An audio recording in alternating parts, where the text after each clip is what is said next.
it's a bit hard sometimes and you get it wrong sometimes, but yeah, it's an awesome feeling. It kind of gives you that little boost of extra confidence.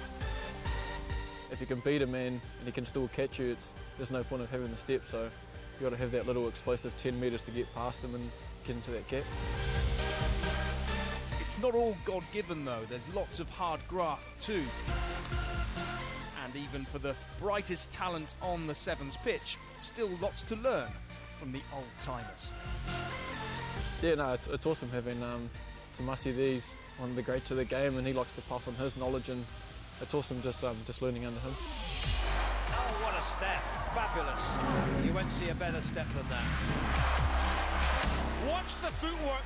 Absolute brilliance here from Branko de Bria.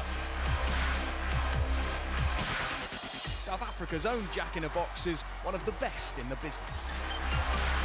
Some of the athletes on the Sevens circuit, their ability to find space and get into space using their footwork and their ability to change direction is the best in the world. Branko is one of those phenomenal athletes that can change direction on a tickie. He can pretty much turn someone around or get into a space as quick as possible. And yeah, he's an incredible athlete that can accelerate out of that space as he's going. I think you have to beat a man one-on-one to make it difficult for the other defenders. The ability to sidestep one guy, to beat another guy, and just to put some other guys into space. I think it's very important to have that kind of skill, just to think on your feet every time you have the ball. Make things much easier on the field. I enjoyed doing that. I think every player in a team have their own ability to do things their own way. South Africa, Jason Colby, Justin Geduld, we all have our ability to see things in a different way, so we just put everything together and make it work. There is a God-given talent with most athletes, but we do try to hone those skills as much as we can. If we can improve their vision or how they can pick up space by a millisecond, then we've made a better athlete, and that's the point of why we're here.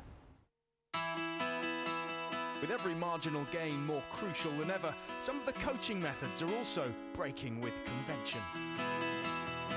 Peripheral vision is very important in the Sevens game, because as much as there's enough space, but the teams close the space so quickly that it seems like there isn't any space.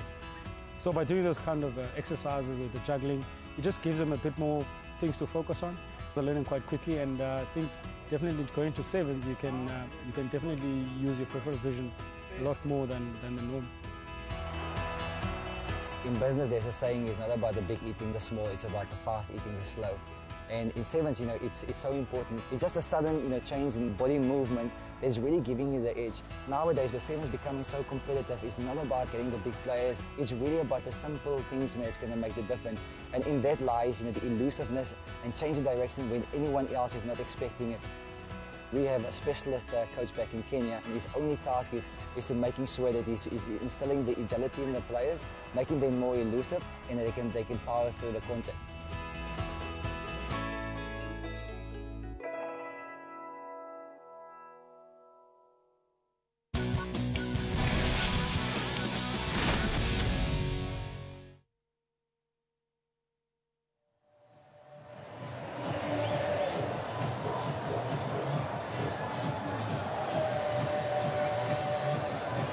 Next game, it'll be in Pool D between South Africa and Samoa. We've got the women's final to come up at the end of the evening as well. That should be a tremendous match between New Zealand and Australia, as well as the third and fourth place playoff. And as we expect on a perennial basis here in Dubai, we've got full crowds. They're all enjoying themselves. Remember, it's the Emirates Dubai Rugby Sevens. It's a tournament which is actually made up of 3 tournaments, all under one barrier. It's the second round of the HSBC Sevens World Series.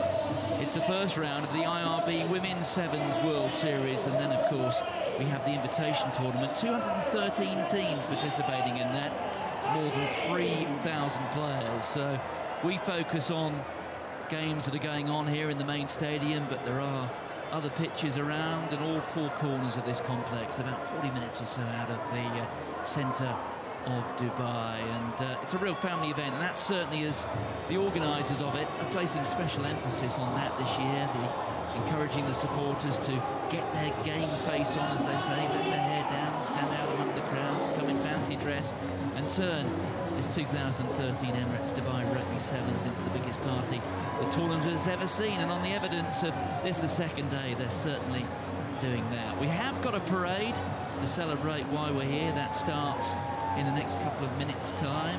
Dave Crane will be your host for that. And then you can see, I reckon that's a Kiwi, isn't it? At least it's meant to be.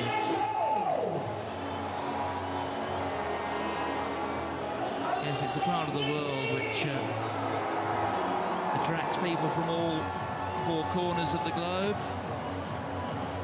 And now the parade is underway, and soon we'll be seeing our host Dave Crane. He's the ringmaster. The parade of teams, as you can see, all clad in fancy dress.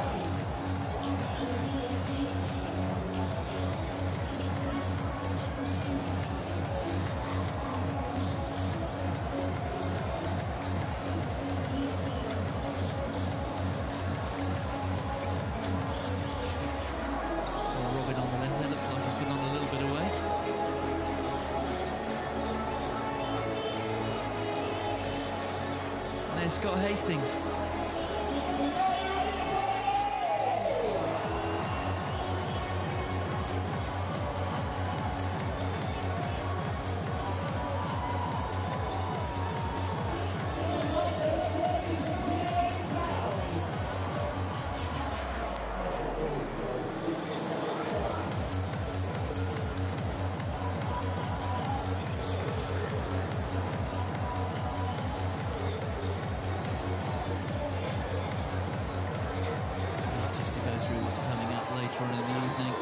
Samoa, the next action here in the stadium. That goes off in about 20 minutes' time. And then we have New Zealand, Kenya, Australia, Wales, England, Fiji, all in the men's competition. And then we have the last two matches to round off this first leg of the IRB Women's Sevens World Series, the grand final, New Zealand against Australia.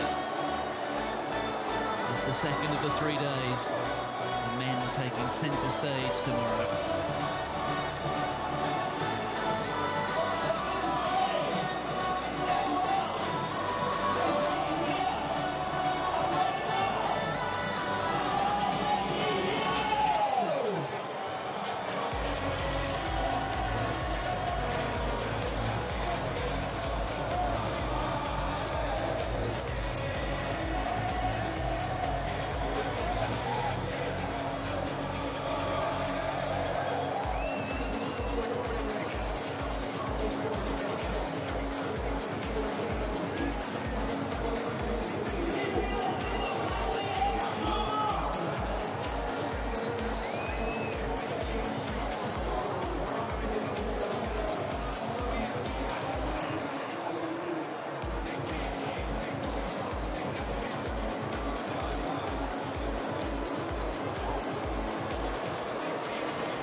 United States have beat Brazil. An exciting game, 50 points in all.